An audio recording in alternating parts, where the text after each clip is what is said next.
સુથાર નેસડી વાળા ઈશ્વરભાઈ પ્રજાપતિ આ વાત કહે છે તો તમે જાન દઈને સાંભળશો. હવે આ દિલ્હીમાં બાદશાહ રાજ કરે છે. આ તમે જુઓ તો હવે બીરબલ પ્રધાન છે. હવે એમ કરતા કરતા હવે આ મારો બેટું હવે આ એમ ત્યારે હવે આ રાજ કરે છે. આ બીરબલ આવ્યો ઘરે. આ બાદશાહને રાજે સપનું આવ્યું. હવે આ બાદશાહે સપનામાં હવા લાખના આશા હીરા ભાળ્યા સપનામાં. ત્યારે બીરબલ તો આવ્યો રાજધાનીમાં કે બીરબલ આજ કે મને સપનું આવ્યું, સપનામાં આશા હીરા ભાળ્યા છે તો એ હીરા મને નજરે વાવે. હવે આ તો બીરબલ કે મારો બેટો હવે મો એનો વરદાન અને મો ના પાડતો તો મો આનો વરદાન શું કહેવાય કે બાપુ તમે સપનામાં ભાળ્યા છે એવા તમારે નજરે જોવા છે એમ ને. બાપુ હવે ત્યાં વાટમાં હીરા છે તે તમને નજરે વાવણો પાત્રા હીરા જોવા હોય ને તો વાર લાગે. અરે કે ભલે વાર લાગે પણ મારે હીરા જોવા યાદ તો કે હીરા જોવા છે તો વાવડી. હવે આ તો બીરબલ તો હવે ઘણા આમાં 12 વાગ્યાની રીસેટ પડી એટલે રાજધાનીમાંથી ઘરે આવેલા અને પોતાની છોકરી 16 વર્ષની હામી ધચી આ કોલેજ કરી હામી ધચી એટલે પોતાના બાપાનું મોઢું નરમ પાડ્યું કે બાપા આજ કોઈ તમને તાવ તર્યો આવ્યો કે શું આજ કેમ નરમ છો. તાર તો એને બાપે બીરબલે મોટો નેહાકો નાખ્યો કે બટી હવે તને વાત કરી કે આ દુઃખ મારો તો ભાજીએ કે એમ છે નહીં તો પણ કે બાપા વાત તો કરો એવું શું તમને આ પતાવી પડ્યું. કારણ કે હું આ રાજધાનીમાં ગયો હતો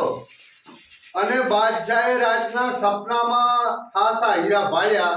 ઈ કે હીરા મને નજરે વાવે. એમાં શું તમે નરમ પાડ્યા છે. જો અહીંથી પાછા વળો અને જો રાજધાનીમાં અને તમારા બાદશાહને કીધું કે આજ નથી વાટીમાં પાકતા પાત્રા લાવો. 100 મહિના લાગે હીરા દુવા હોય તો નજરે દુવા હોય 100 મહિના લાગે. અને તમારા બાદશાહને કીધું 100 મહિનાની ખર્ચી આલે. તમે જુઓ તો રાજધાનીનો દરવેશ આલે 12 ફેરની બંદૂક આલે. હીરા તો કે મો વાવડું કે બાદશાહ ને કે એની બેટી ઓહો વાહ વાહ ધન ગણીને ધન ભાગ. બેટા તું આવું બધું કામ કરે ને તો મો આ તો મારી દીકરી છે પણ આ તું મો મારો કુંવર ગણો. આ તો ભાઈ મારી વિડિયો કુંવરી હતી હોશિયાર ભાઈ જાવડ બાવડ નથી. તાર તો પોતાને તેજ આવ્યો ભાઈ મોઢે બીરબલ ને ઉપર તે પગી જાય બોલા ગયા ઉપર તે પગે જા કે પછી બાદશાહને વાત કરી કે બાદશાહ સાહેબ તમે આ નજરી હીરા દુવા હોય ને તો કઈ ભાદરા ના મળે કે 100 મહિના લાગે હીરા તમારે દુવા હોય તો 100 મહિનાની ખર્ચી આલો અને ભલો ઘોડો આલો. 100 મહિનાની ખર્ચી ભલો ઘોડો અને રાજધાની દરવેશ. હવે જ્યાં બાદશાહને ખબર ને ખોટ્યા હતી તાર ભાઈ પોતે માજ્યું એટલું બધો હોય આદર કર્યો. 100 મહિનાની ખર્ચી આલી ભલો ઘોડો રાજધાની દરવેશ આ બધું લઈને પોતાની ઘરે ગયા. લે બેટા કે આ ત્યાં કીધું એ વસ્તુ બધી લાવી. બાદશાહે તો તાર 100 મહિનાની ખર્ચી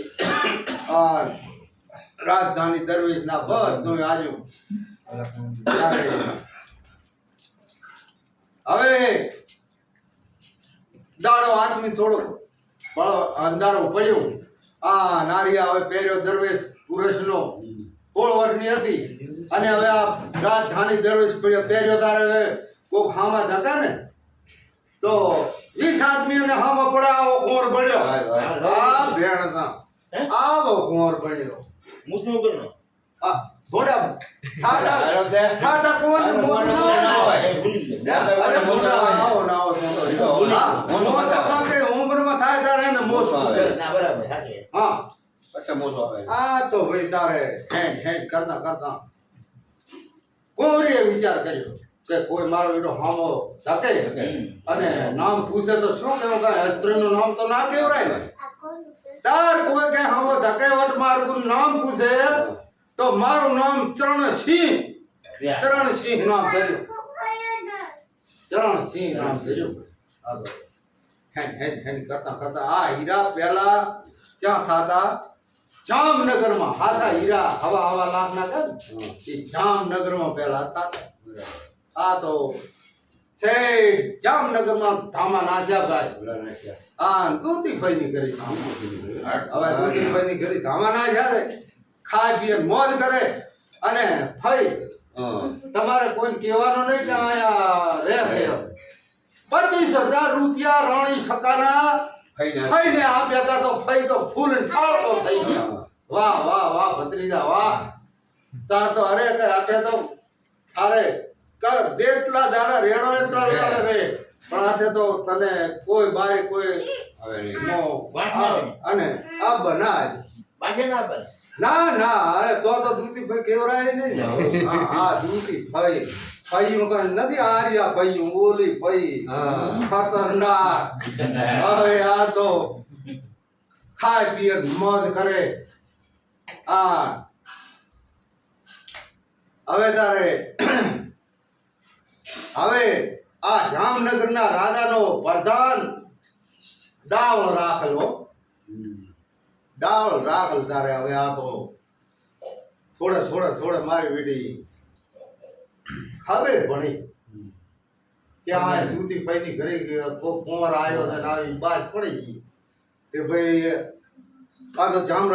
જામનગરના રાજાએ મેલ્યા બે સપાટા જો દૂધી ફઈની ઘરે કોણ છે માણસ આય બોલાવો આ તો તાર ભાઈ બે સપાટા ઉપડ્યા તાર એકદમ આયા તાર તો કુંવર તો મૂક્યો તો આ ખાઈ પી તારે ફઈ કે આ કોઈ માણા કે કોઈ કુંવર આવ્યો છે કે ઈ ઊંચો કે તો જરાક કે આ કે જગાડો ને ઓલે આમ જોઈ હવે ઓલે આમ બે સપાટા આમ જોયું કે મારો બેટો તો ઉડતો અવળા હાથની વળગાડે ને તો એક કોરાના ઝાડા હોત બારી ઘાટે નાખે એવો એટલે આપણે આવા શાળા કરવા નથી ફઈ કોણ ફઈ જગાડે ફઈ કે તમે જગાડો ને જરાક તો કે પણ કે મો જગાડો એમ શું કે ભત્રીજા કોક અહીંયા ને રાજધાનીમાં લઈ જાઓ તને તે બોલાવા આયા છે બે રાજધાનીમાં લઈ જાવ આ તો આળા માયડીને બેઠો જો ભાઈ નવ અખા વાઘ જેવો મારી સાથી જમતમ ને તારે આ તો બેઠો થઈ હેડો કે ચા કે રાજધાની તમને બોલાવે છે હેડો આ ઘોડા સવાર થાય આ તમે જુઓ તો હેડ્યો તારે હવે અહીંયા ઘોડો ઈ સપાટાએ માજની જઈને રાજધાનીમાં નહીં નમસ્કાર કર્યા કાંઈ નહીં રાજાને અને સિદ્ધત ગાદી ઉપર એના ઓછીએ બે આ વિચાર કર્યો બોલે રાજાએ આ તો કોઈ મારાથી મોટા રાજાનો કુંવર હશે ને એટલે ઓછીએ બેઠો એને કઈ પૂછવાનું એને શું હોય કે તો જ બેહી કે મારે ઓછીએ કોઈ બેહી કે નહીં બેહી ગયો તાર તો તમે જુઓ તો પાસે ભાઈ ઘડી કેટલી બધું પૂછ્યું જેના કુંવર ને જમ આપવો પડ્યો ને આ બધું પૂછ્યું કે મારે બાપે 12 વર્ષનો દેશ વટો આલ્યો છે આ નો દેશ વટે જામ રાજા ફરવા નીકળ્યો હતો તાર તો પોતાને ગમી ગયો મારો બેટું મારે ગમે તેમ જો આ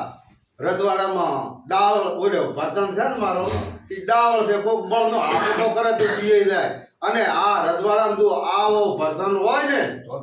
તો પછી એવું રજવાડું શોભે અને કોઈ હુમલો બીજો આવે તો આ 20 આદમી હામો પડે આ પડે આવી જરૂર છે આની જરૂર છે તો પૂછ્યું કે ભાઈ તમારે 12 વર્ષનો તમારા બાપે દેહવટો આલ્યો હોય ને તો મારે અહીંયા 12 વર્ષ તમે વર્ધન રહી દો કે વર્ધન રહી દો પણ કે રાજા ભરધન તો રહું, પણ તમારે ઈ તમારો ભરધન કામ કરે એમ મારે નહીં કરું, મારા મન ધાર્યું કામ